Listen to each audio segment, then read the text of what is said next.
प्रधानमंत्री श्री नरेंद्र मोदी 2013 से लेके अब तक 19 बार राष्ट्रपति शी जिनपिंग से मिले। शायद कोई भी प्रधानमंत्री 1947 से लेके 2023 तक इतनी बारी चीन नहीं गया होगा। 2014 में चुमुर हुआ, 2017 में डोकलम हुआ, 2020 में गलवान हुआ और दिसंबर 2022 में त्वांग में जो यांगटीज दरिया है वहां पर आपस में झड़प हुई। कि हाल ही में चर्चा है कि चीन और भूटान के बीच जो सरहद को लेकर वार्तालाप है वो एक बहुत एडवांस स्टेज पे है।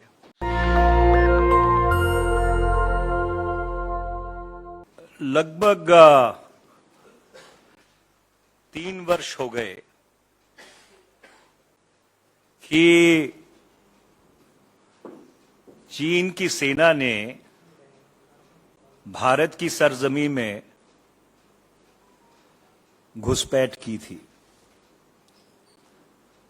सबसे पहले तो हम भारतीय सेना की सराहना करना चाहते हैं जिन्होंने पिछले 3 वर्ष से बहुत ही हिम्मत के साथ, हौसले के साथ चीन की सेना का मुकाबला किया पर और उनको कई बार खदेड़ा भी। लेकिन कुछ बुनियादी सवाल अभी भी इतने वर्ष बाद एक चिंता का विषय बने हुए हैं और जिसका सरकार की तरफ से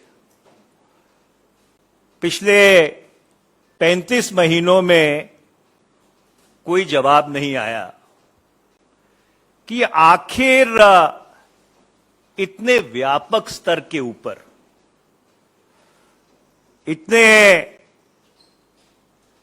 इतनी जगह पे, नियंत्रण रेखा पे ये घुसपैठ क्यों हुई। और ये बात मैं इसलिए आपके संज्ञान में लेके आ रहा हूं कि वर्ष 1993 से शुरू करके वर्ष 2012 तक ये जो लाइन ऑफ एक्चुअल कंट्रोल है, जो नियंत्रण रेखा है, इसको मैनेज करने के लिए एक मूलभूत ढांचा तैयार किया गया था और उसके कुछ जो प्रमुख अंश हैं वो मैं आपके सामने रखना चाहता हूं। 7 सितंबर 1993 को एक agreement of maintenance of peace and tranquillity along the line of actual control, इसके ऊपर हस्ताक्षर किए गए। 29 नवंबर 1996 को agreement of confidence building measures in the military field along the LAC। 11 अप्रैल 2005 को protocol on the modalities of confidence building measures in the military field along the LAC। जनवरी 17, 2012 को agreement on the establishment of a working mechanism for consultation and coordination on the Indo China border affairs और 23 अक्टूबर 2013 को border defence cooperation agreement. तो 1993 से शुरू होकर 2013 तक लगभग 20 साल, और इस 20 साल में कांग्रेस की भी सरकारें रहीं, यूनाइटेड फ्रंट की भी सरकारें रहीं, एनडीए भाजपा की भी सरकार रही, पर यह एक मूलभूत ढांचा तैयार किया गया जिससे कि जो नियंत्रण रेखा है, क्योंकि वो अनडिमार्केटेड है, अनडिलिनिएटेड है, उसके ऊपर किसी भी तरह का कोई तनाव पैदा ना हो। और इसके बावजूद आज भी हमारे 50-60 हजार सैनिक लाइन ऑफ एक्चुअल कंट्रोल के ऊपर तैनात है। और ये बुनियादी सवाल इसलिए उत्पन्न होता है क्योंकि प्रधानमंत्री श्री नरेंद्र मोदी 2013 से लेके अब तक 19 बार राष्ट्रपति शी जिनपिंग से मिले। 5 बार प्रधानमंत्री चीन गए। शायद कोई भी प्रधानमंत्री 1947 से लेके 2023 तक इतनी बारी चीन नहीं गया होगा। और इसके अलावा वुहान में 2018 में, मामलापुरम में 2019 में ये इनफॉर्मल समिट हुए। और इस सब के बावजूद 2014 में चुमुर हुआ, 2017 में डोकलम हुआ, 2020 में गलवान हुआ और दिसंबर 2022 में त्वांग में जो यांगटीज दरिया है वहां पर आपस में झड़प हुई। तो ये जो सारी घटनाएं हैं ये भारत चीन रिश्तों का एक नया मील पत्थर बन गई है। तो एक तरफ तो ये घुसपैठ है और दूसरी तरफ अगर आप देखें चीन से जो भारत का व्यापार है वर्ष 2000 से लेकर 2022 तक ये बहुत तेजी से बढ़ा। वर्ष 2022 में चीन से हमने 136 बिलियन डॉलर का इंपोर्ट किया। टोटल ट्रेड थी 136 बिलियन डॉलर, 119 बिलियन डॉलर का हमने इंपोर्ट किया और 17.5 डॉलर का सिर्फ बिलियन डॉलर्स का एक्सपोर्ट किया। तो जो भारत का ट्रेड डेफिसिट है जिसमें चीन को फायदा मिलता है वो आज 100 बिलियन यूएस डॉलर से ज्यादा है। तो कहीं ऐसा प्रतीत होता है कि ये जो चीन से घुसपैठ हो रही है इसको किसी तरह हम सब्सिडाइज तो नहीं कर रहे, क्योंकि ये कहना कि हमने कॉन्फ्लिक्ट और कॉमर्स को डीहाइफनेट कर दिया है ये किसी भी तरीके से उचित नहीं है जब इतनी भारी संख्या में भारत के सैनिक उन बर्फीले इलाकों में पिछले 3 वर्ष से तैनात हैं। अब आपको याद होगा जून 2020 में जब गलवान की दुर्भाग्यपूर्ण घटना हुई और हमारे कई जवान और अफसर वीरगति को प्राप्त हो गए, तो प्रधानमंत्री श्री नरेंद्र मोदी ने यह कहा कि भारत की सरजमीं में किसी भी तरह की कोई घुसपैठ नहीं हुई। अब दिसंबर 2022 में जब डीजीपी और आईजीपी की कॉन्फ्रेंस होती है तो वहां पे एक पेपर प्रस्तुत किया जाता है। जो एसएसपी लद्दाख हैं उनकी तरफ से उस डीजीपी आईजीपी की कॉन्फ्रेंस में आपके बॉर्डर मैनेजमेंट को लेकर security issues pertaining to unfenced border, उस पेपर का नाम है, वो प्रस्तुत किया जाता है। और मैं उसका एक पैरा सिर्फ आपको पढ़ के सुनाना चाहता हूं, क्योंकि ये अधिकृत तौर से जो उस इलाके के एसएसपी हैं, ये उनकी तरफ से औपचारिक तौर पर जो शीर्ष स्तर की पुलिस की कॉन्फ्रेंस है उसमें ये पेपर रखा गया। उसमें ये लिखा गया है कि presently they are 65 patrolling points starting from Karakoram pass to Chumar which are to be patrolled regularly by the Indian security forces.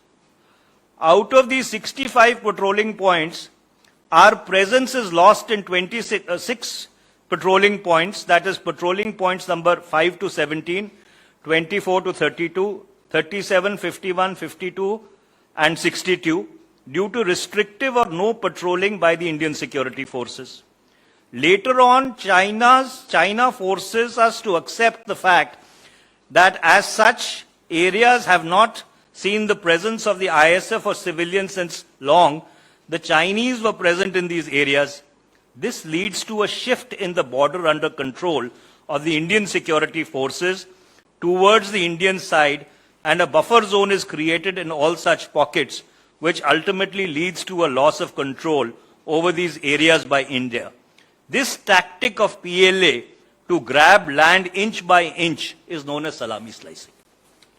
अब ये किसी विपक्ष के सांसद या नेता का आरोप नहीं है, ये एक जिम्मेवार पुलिस अधिकारी जो उस इलाके में तैनात है, वहां की सुरक्षा की जिम्मेवारी उनके पास है, उन्होंने अधिकृत तौर पर ये बात एक लिखित रूप में डीजीपी और आईजीपीएस की कॉन्फ्रेंस के सामने रखी। तो ये बात एक विरोधाभास है। या तो जो प्रधानमंत्री जी कह रहे हैं वो सही है कि भारत की सरजमीन में कोई घुसपैठ नहीं हुई, या ये जो कागज, ये जो पेपर अधिकृत तौर से, औपचारिक तौर से पेश किया गया है, ये पेपर सही है, क्योंकि यही वो 2000 किलोमीटर हैं जिसके बारे में निरंतर और लगातार ये बात उठती रही आई है कि ये 2000 किलोमीटर जो भारत की सरजमीन है, we have lost to China.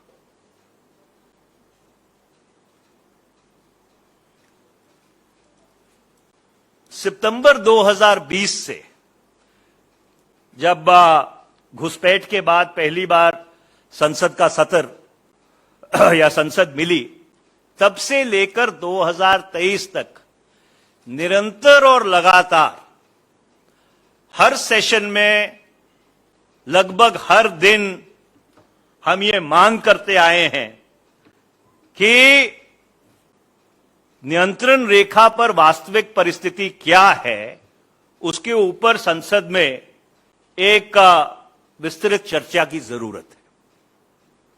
विस्तृत चर्चा तो छोड़ो, अगर आप चीन पे सवाल भी लगाओ तो वो राष्ट्रीय सुरक्षा के नाम पे एडमिट नहीं किए जाते। 56 सवाल तो मेरे ही हैं सितंबर 2020 से लेकर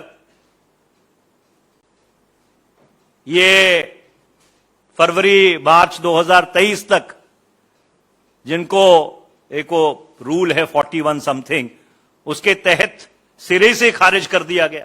और ये सिर्फ मेरा हाल नहीं है, जितने भी सांसद हैं कहीं सत्ता पक्ष से भी संबंधित है, चीन के ऊपर किसी भी सवाल को एडमिट करने के लिए, जवाब देने के लिए ये सरकार तैयार नहीं है। और ये बात और गंभीर इसलिए हो जाती है क्योंकि हाल ही में चर्चा है कि चीन और भूटान के बीच जो सरहद को लेकर वार्तालाप है, वो एक बहुत एडवांस स्टेज पे है। भूटान के जो राजा हैं वो हाल ही में भारत आए हुए थे, शायद अभी भी भारत में हैं, और उन्होंने अपनी तरफ से आश्वासन तो दिया है, पर ये चिंता सभी को है कि डोकलम घाटी को लेके ऐसा कोई समझौता ना हो जाए जिससे भारत की जो सामरिक सुरक्षा है उसके ऊपर सीधा सीधा असर पड़े। और इसीलिए हम आपसे, आपके माध्यम से सरकार से ये मांग करना चाहते हैं कि 18 राउंड जून 2020 से लेकर अब तक मिलिट्री टू मिलिट्री टॉक्स हुई हैं। अभी फरवरी 2023 में चीन में भारत के जो डिप्लोमैट्स हैं और चीन के डिप्लोमैट्स हैं उनके बीच वार्ता हुई है, इसे working mechanism for coordination of India China border affairs. पर इस सारी बातचीत में क्या निचोड़ निकला है? ये जो चीन में बातचीत हो रही है उसका क्या वेरवा है? सरकार की तरफ से इसके ऊपर ना कभी कोई वक्तव्य आता है, ना कोई प्रतिक्रिया आती है, और संसद में बहस की बात तो आप छोड़ ही दो, जिसे अंग्रेजी में कहते हैं there is an opacity about what is happening. और इसीलिए एक जिम्मेदार विपक्ष होने के नाते हम सरकार से ये मांग करते हैं कि एक ऑल पार्टी मीटिंग बुलाई जाए, लीडर्स के स्तर पर मीटिंग बुलाई जाए, और भारत और चीन, क्योंकि संसद चल नहीं रही है, नहीं तो बेहतर यह रहता कि संसद में इसके ऊपर चर्चा होती। उसकी परंपरा है, जब 1962 का युद्ध चल रहा था तो 7 नवंबर से लेकर 15 नवंबर के बीच 165 सांसद लोकसभा और राज्यसभा में एक व्यापक बहस जो भारत चीन रिश्तों के ऊपर हुई, जो सरहद के ऊपर परिस्थिति थी, तनाव था, उसको लेकर एक व्यापक बातचीत, एक व्यापक बहस संसद में हुई। तो इसलिए आज हम ये मांग करना चाहते हैं, क्योंकि 3 वर्ष हो गए जब से ये स्टैंड ऑफ शुरू हुआ है, कि एक ऑल पार्टी मीटिंग बुलाकर सारे विपक्ष को भरोसे में लेके, कॉन्फिडेंस में लेकर विस्तार पूर्वक सरकार को यह बताना चाहिए कि पिछले 3 वर्ष का जो घटनाक्रम है उसका वेरवा क्या है, और ये जो ऑनगोइंग नेगोशिएशंस हैं इसका एक सार, एक समरी सरकार को विपक्ष के जो शीर्ष नेतृत्व है उसके समक्ष रखनी चाहिए। नेशनल दस्तक की आपसे गुजारिश है कि अगर इसको बचाना चाहते हैं तो नेशनल दस्तक को सब्सक्राइब करने के लिए रेड कलर के सब्सक्राइब बटन को दबाएं, फिर बेल आइकन की घंटी दबाएं। नेशनल दस्तक को बचाने के लिए बहुत जरूरी है कि हर खबर को शेयर करें, लाइक करें, कमेंट जरूर करें।